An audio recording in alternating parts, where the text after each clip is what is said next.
Hey, what's up, everybody? BDO 44 coming at you another video. All right, so I'm doing the breakfast pause thing. I usually have been doing this twice at least over the last 8 days.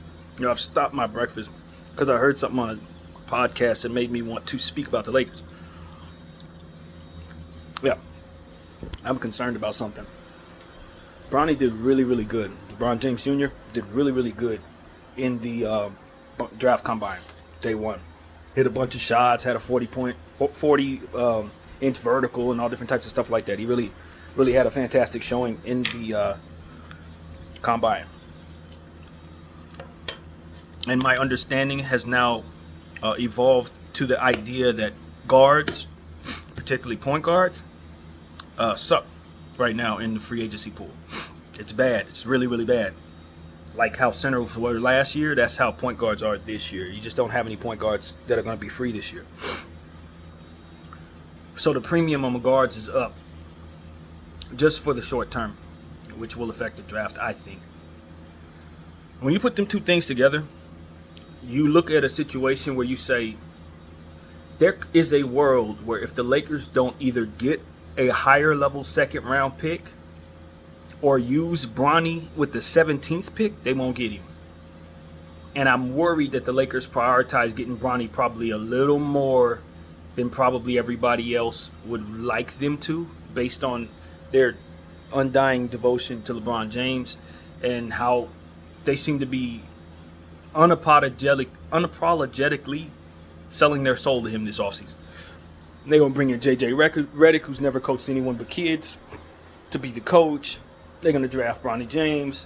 They can give LeBron James whatever contract he wants up to the maximum with 3 years, possibly at 40 years old. They have no shame in selling their entire soul to LeBron James. I just feel like the smoke around all of these circumstances tell me that the Lakers are about to do something extremely, extremely irresponsible if necessary. If necessary, because it's just like we're going to sell our soul to Bron. Whatever it takes to keep him happy is what Jeannie's biggest priority is, rather than utilizing her assets properly to assure that her team is good. And I just want to speak into this camera the understanding that I am not on board with selling my soul. I really ain't. I have contingencies on whether or not things are worth it to me. 17 overall for Bronny is not worth it to me. It ain't worth it to anybody, really. He hasn't proven that. Now, could he come in and be the 17th best rookie next season? Of course. That's never what we're talking about when we talk about whether or not we're going to use a guy on pick on a draft night. It's about where he is that day on draft night and what you could get for the pick in terms of value. Now, if a guy's value increases, he turns out to be the best rookie all season long, it doesn't mean that the pick was any good anyway, because at the end of the day, you could have gotten him later on if you would have traded down. You know, it was a pick that was made, and I've brought this up many times on this channel, but not lately, and I honestly don't remember who the player was right now. But the Milwaukee Bucks took a player that they could have taken in the second round with the 10th overall pick, and he had long arms, very tall, really, really tall dude, probably 7'4". I don't remember what his name was, but he was well known at the time, and he did really well in the draft combine, and they reached for him in unimaginable, horrible ways. Like, the reach was bad. Bronny at 17 bad. He was projected to go middle second round. They took him in the lottery, and he did nothing. He was exactly as advertised. Probably someone who should have went undrafted when we look at what ended up happening. I called it that night that this was the worst draft pick I'd ever seen. And everybody was like, well, but he could become, I mean, his name is hot right now. And it's like, yeah, but it's not about that. It's about, could you have taken your second round pick and gotten the same player? And the answer was probably. Maybe you would have had to trade up. Maybe his draft stock had improved, but not into the lottery, not into the mid lottery. Hell no.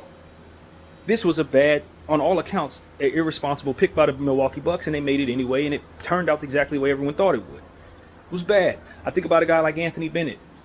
It was another one of those drafts that was really, really bad. Anthony Bennett was probably the 7th overall prospect. He was supposed to go in the lottery, but not no damn number one. And the Cleveland Cavaliers saw something that the rest of us did not see. No one projected him going number one, not even all the way up until draft night. He was supposed to go 7th or 8th. And they drafted him number 1 overall. And his career did not work out at all. He was flat on his face for them. I don't want to make that mistake because I'm trying to keep LeBron James happy. I'm not saying that Bronny's not going to work out. I actually think Bronny's going to be a heck of a player, and I hope he is a Laker at the end of this draft night. I want him on the team. I'm telling y'all right now, I want him on the team. I do. But I'm not willing to throw value out the window, especially when we don't have a lot of picks. Now, if I were the Utah Jazz or the New York Knicks or OKC Thunder, who has picks from here to Texas, I still going to value things properly because that's how my mind works. I wouldn't be able to sleep at night if I did a reach like that. But at the same time, just in general, I could afford to do it because I got a million picks.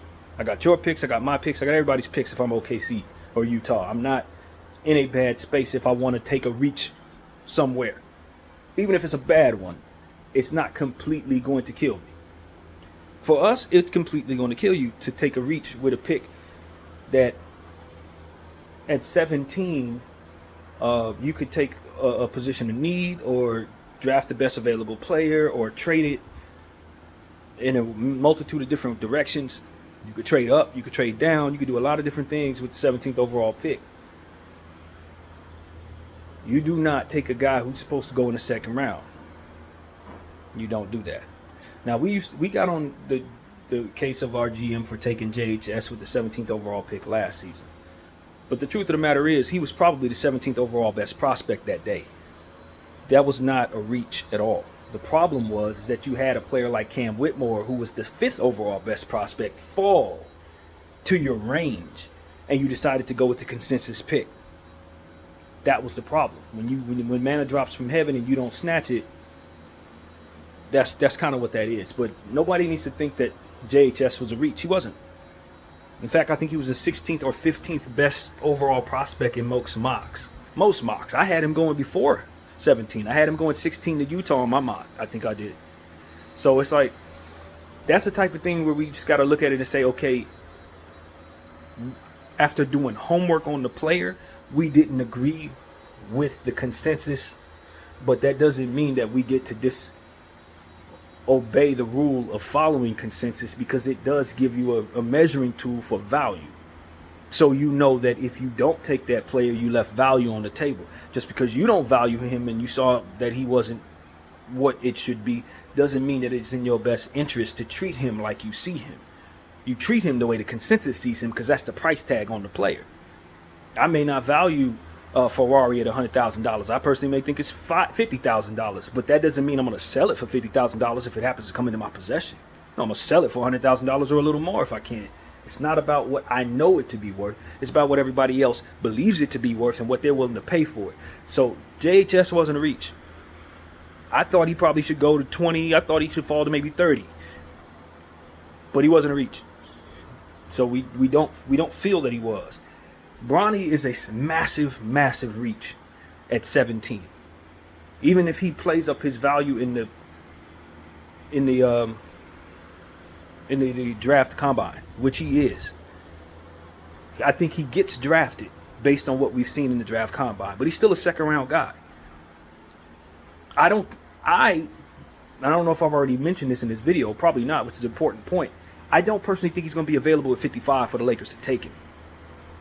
It's one of the most important points that I wanted to make, and I probably hadn't done that. But that's my concern, that you may have to take him with a 17th overall pick if you want to secure him if you're the Lakers.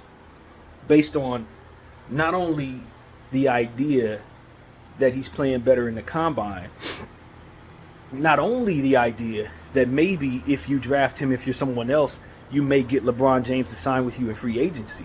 Although that looks like a reach at this point. That looks like a real long shot. But because of how much attention he's getting in the draft combine, is showing you exactly what the potential is off the court for a player like that in terms of bringing revenue to your franchise. He's LeBron's son.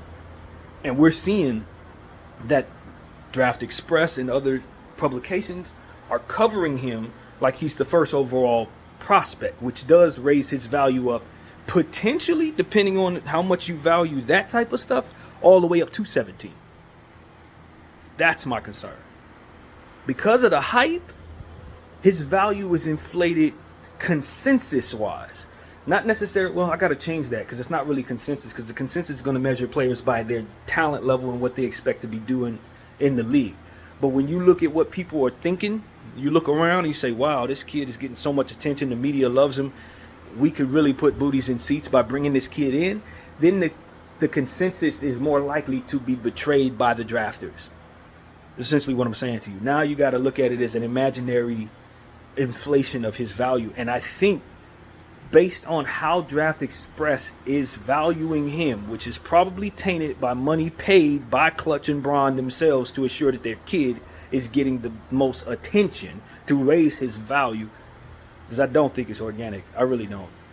Like every other post is about this kid, for which I'm fine with because I like the kid, but it's corrupted and you know it. Everybody knows it, allegedly.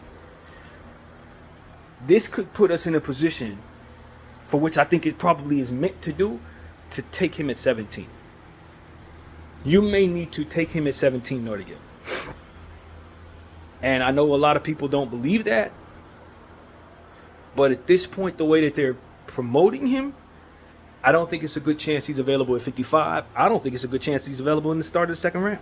I think he could probably get taken with the 30th pick in the first round, just off of the strength of the hype and the attention that it appears the media is willing to give him. There are going to be some thirsty owners, especially some of these tanking franchises that don't get a lot of attention, that are going to be like, yo, bring him to us so that we can get the national coverage that probably comes from having this kid on our team, on our Summer League squad, on our G League squad. He's going to fill up the seats just like Lonzo Ball did in the Summer League. If y'all remember that was the most watched, exciting Summer League there ever was because of the hype that Lonzo got playing for the Lakers. Everybody was packing in at Summer League. So what I'm telling you is, this is another one of those, and I'm worried beyond worry that the Lakers are going to be in a space where if they don't draft him at 17, they're not going to have him, and they're going to value having him over probably being responsible here. If we don't get him, I'm fine with that. You understand what I'm saying? That's not a thing for me. I'm worried it's a thing for them, and they're going to do something like draft him at 17 or trade away some assets so we can get the 30th overall pick so that we can draft him or something like that. I don't know that that's what people see coming, but that's what I think is on the horizon here. I think that's on the horizon. I think that his value is going to inflate quite a bit because of how good he came out the gate in the draft combine, coupled with everything else and the coverage of him doing well.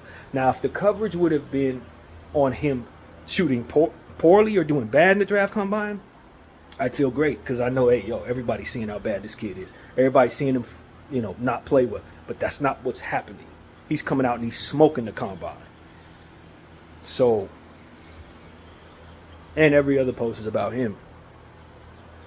So, look, I got a weird feeling that not only is it going to require us to use the 17th pick to take him, but I got a weird feeling we probably are going to use the 17th pick to take him, regardless of what other stuff is on the board or other needs we have, because it seems to me that our franchise is literally about to do everything to keep LeBron James in place, which I think is a massive, massive mistake. Massive mistake. We need to be rebuilding and bringing picks to us. As you guys know, that's my strong stance on this offseason. I don't really give a damn about going forward with this core anymore. I'm done with this core. I don't think we can win with it.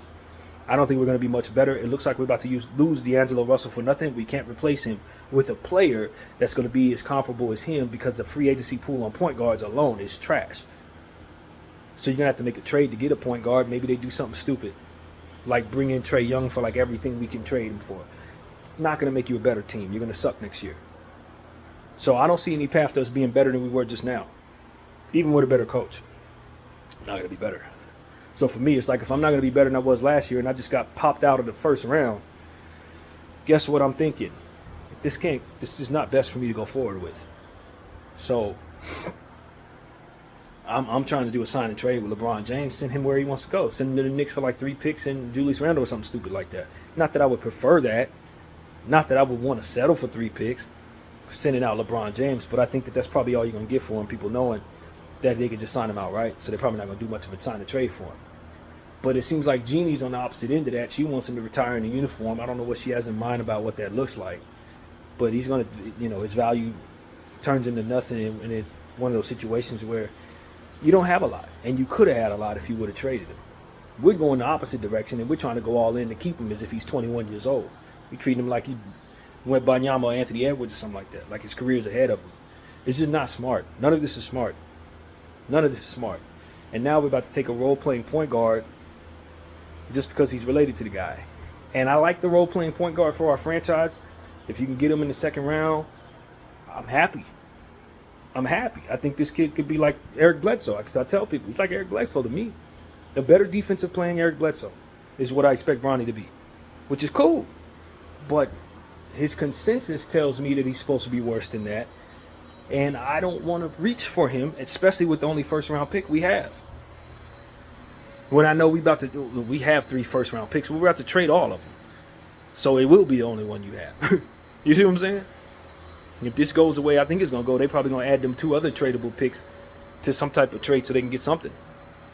And then as a result, if they keep the 17th overall pick and draft Bronny, they throw that one away too, in terms of value.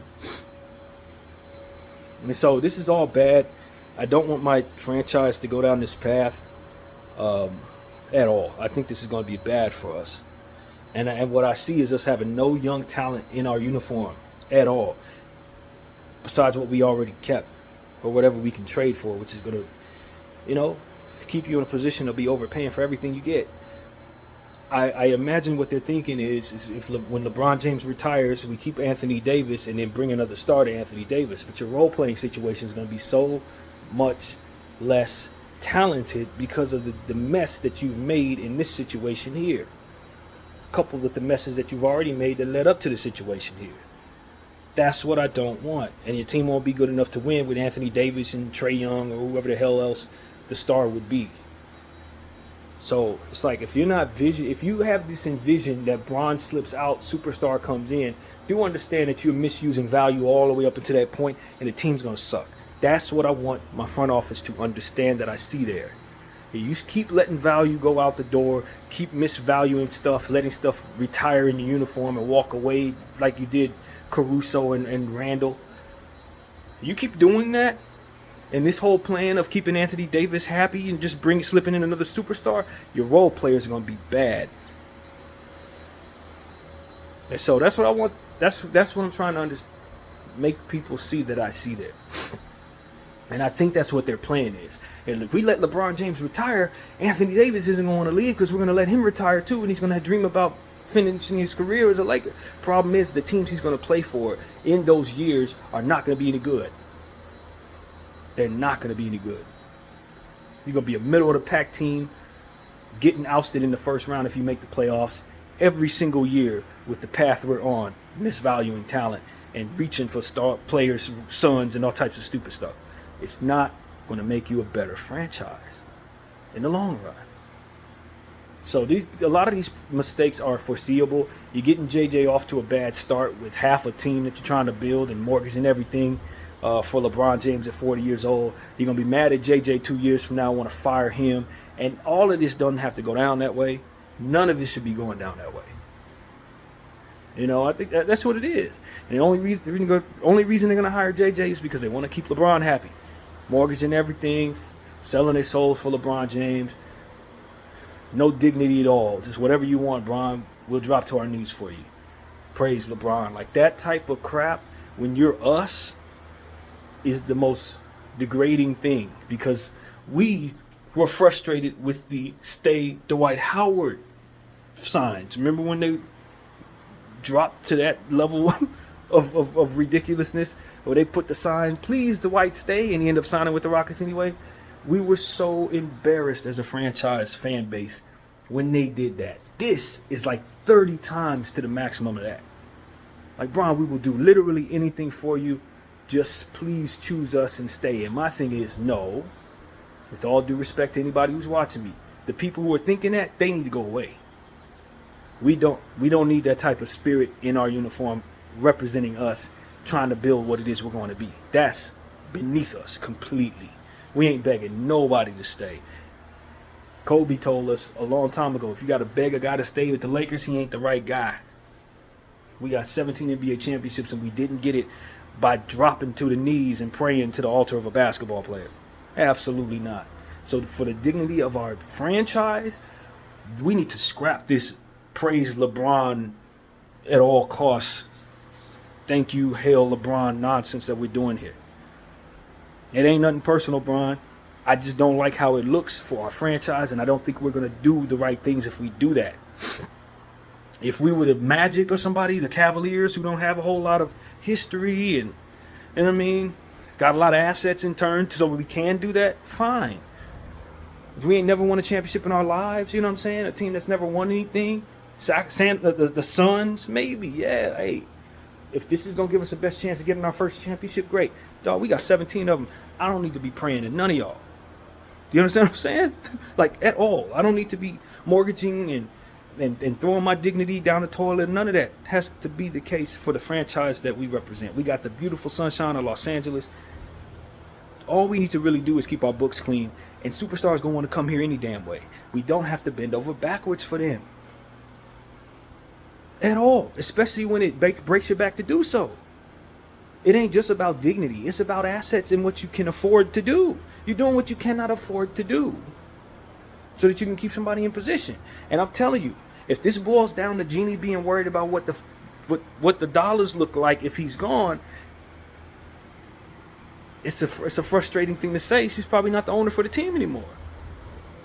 If you can't afford for LeBron James to leave, then you probably should be replaced by somebody who can. Not doing everything you can to go all in for a guy when you know damn well it's irresponsible to keep it that way. To do so based on how it looks for the future of the team when you do it. So that's my concern. If we're so, respectfully speaking, broke that we need to keep this guy, then we need new ownership. There's going to be a lot of people with feelings could be hurt by me saying that. But damn it, this is not it. What we're doing is not it. So hopefully none of this manifests into what it seems it's going to be. If you want to hire JJ, I don't have a problem hiring JJ. I just don't have high expectations for JJ. Unless we bring him high-level assistant coaches. I actually like JJ more than most of the names that I'm hearing. So that would be my thinking. Just bring him a Lionel Hollins and a Jason Kidd-like assistant coach, and you can hire JJ. You know what I'm saying? I'll go that far. I'll take Bronny at 55, or even trade 55 and future cash considerations, a future second to get 35, so I can take Bronny. I'm there. Anything outside of that, we got problems. You take him with 17, we really got problems. Really got problems. And if you bend to the pressure that other organizations may put on you to take him at 17 or to trade down to 20 so you can take him, any of that is a problem.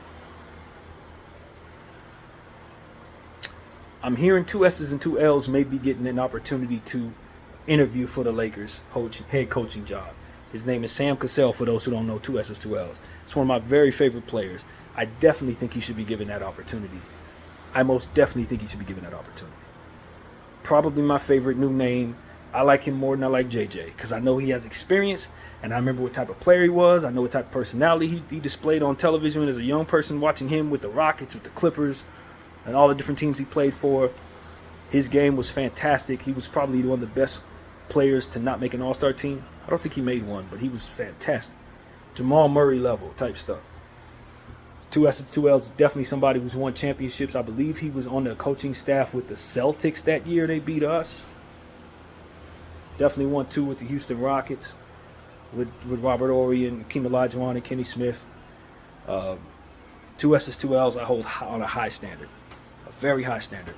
And I know he has assistant coaching experience. So I don't know that he's ever had a head coaching experience. I don't think so. But I watched him a lot with the Clippers. When he was with the Clippers, he was one of my favorite players before I started to hate the Clippers. He was on a Clipper team that I really enjoyed. So, yeah, 2 S's, 2 L's definitely needs to be given a head coaching position in this league.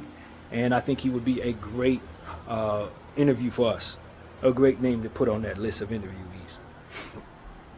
So yeah, that's what I want to say about that. So yeah, man, I hope people taking into account what I'm saying, man. I'm worried the Lakers are going to probably have to take Bronny with 17 or miss out on him. I really am. I think that's where this is headed with all the hype. And with how well he did in the combine, they're going to try to force him into a position where he at least goes in the first round. And I'm worried that the Lakers value him so much and value what his father represents so much that they're actually going to do something stupid. I really am. Also, Jonas Valanciunas, from what I understand, could be available to us. If we can get him for like $5 million, I think that's probably what he's worth at this point. If you're talking about giving him any more than that, I don't expect anything from him. There was a time when I really liked Jonas Valanciunas. When New Orleans picked him up, I was excited about the idea of him stretching the floor because they were going to utilize his three-point shooting ability that was not utilized in Memphis. That version of Jonas Valanciunas, if we could get that player back, hell yeah, that's a great player to have, all-star level. Who he is now, over the hump, washed. Remember when we brought in Marc Gasol? That's pretty much what I expect from him. And I remember someone mentioned that they liked what Marc Gasol brought to the Lakers. Marc Gasol didn't do nothing for the Lakers. He was done when we got him. So that's my opinion of that. I don't remember watching a whole lot of good from Marc Gasol. He sat on the bench most of the time, and when he did check in, he was slow. Barely moved. He should have been retired. So I don't know what people were looking at when I hear them say, "Oh, Marc Gasol was great for the Lakers." No, he wasn't. No, he wasn't. He was done. And so that's why I think Jonas Valanciunas is at 32 years old. For him, if I were him, I would have a hell of an offseason, conditioning myself and changing my diet or whatever is necessary to drop about 15, 20 pounds. Come back in ridiculously good shape. That's the only way I believe in Jonas Valanciunas. If he comes in the same player he was last year, I'm not having it. He ain't getting no more than $5 million. And that is why I want us to use our 17th overall pick on a center. Because there are some new 8 centers there in this draft that we could take at 17. Somebody going to be available. One of them dudes going to be available. So it's about 5 centers in that range. I think that's what you do with that pick. And if Bronny James is still available at 55, you don't hesitate to take him there. You take him there. But I don't think he falls at 55. I think he probably goes in the first round at 30, 29. Or if he goes in the second round the next day, 31, 32, 33. He's going to go early. So I just want people to know that I do not expect the Lakers, if they just stand where they are right now and do everything the way they're supposed to, I don't think they land like Bronny James. I don't think so. You got to move around to get him. So I'm just letting people know what I think is coming, man. And I've been studying drafts closely for a couple of years now. So this is not a game. You may be forced to take him at 17. BDL 44. I thank you all for watching. I'm out.